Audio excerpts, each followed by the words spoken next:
അയ്യോ തല ഹലോ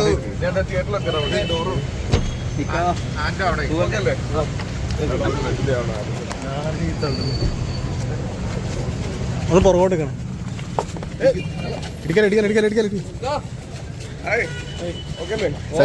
സെറ്റാണ് ചേച്ചി.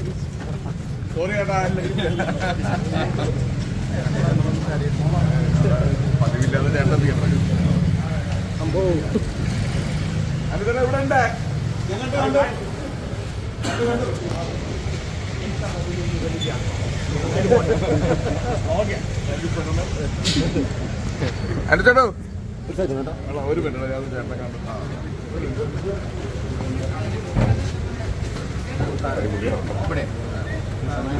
അവിടെ നമുക്കിത് കഴിഞ്ഞില്ലല്ലോ. Okay thank you.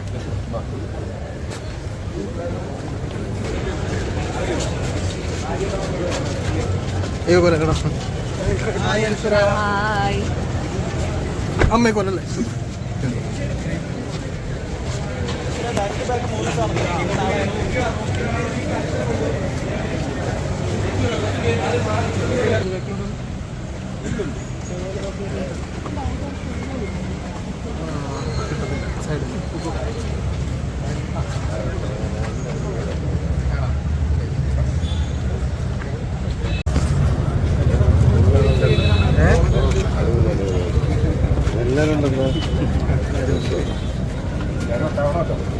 ഞാൻ സ്പോയിൽഡ് പറയുന്നില്ല.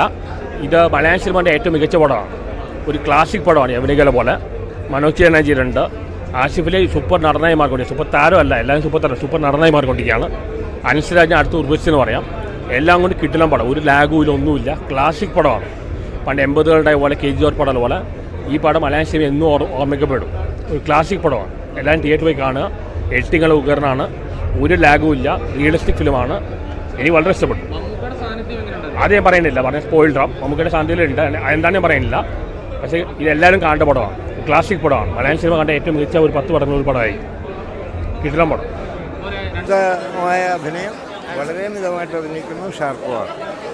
കാണുന്നത് വേറൊരു എക്സ്പീരിയൻസ് ആണ്. സോ ഹാപ്പിയാണ്. എന്തായാലും ഒരുപാട് സിനിമ ഫ്ലാഷ് ബാക്കിലായിട്ട് വരുന്ന നല്ല എക്സ്പീരിയൻസ് ആണ്. നല്ല എനിക്ക് ഇഷ്ടമാണ് പേഴ്സണലി. അങ്ങനെ ഭയങ്കര ഫാസ്റ്റ് പേസിൽ പോകുന്നൊരു സിനിമയല്ല, കുറച്ച് സ്ലോ പേസിൽ പോകുന്നൊരു സിനിമയാണ്. പക്ഷേ നല്ല രീതിയിൽ അത് സ്റ്റോറി പറഞ്ഞു പോയിട്ടുണ്ട്. തിരക്കഥ നല്ല രീതിയിൽ തന്നെ എനിക്ക് അനുഭവപ്പെട്ടു. മൊത്തത്തിൽ നല്ലൊരു സിനിമയാണ്. പക്ഷേ ഒരു ത്രില്ലർ പടമായിട്ട് നമ്മളെ സമീപിക്കേണ്ട ഒരു ഇൻവെസ്റ്റിഗേറ്റീവ് ഡ്രാമയായിട്ടാണ് ഞാനതിനെ കാണുന്നത്. നല്ല രീതിയിൽ തന്നെ ഇഷ്ടപ്പെട്ടു.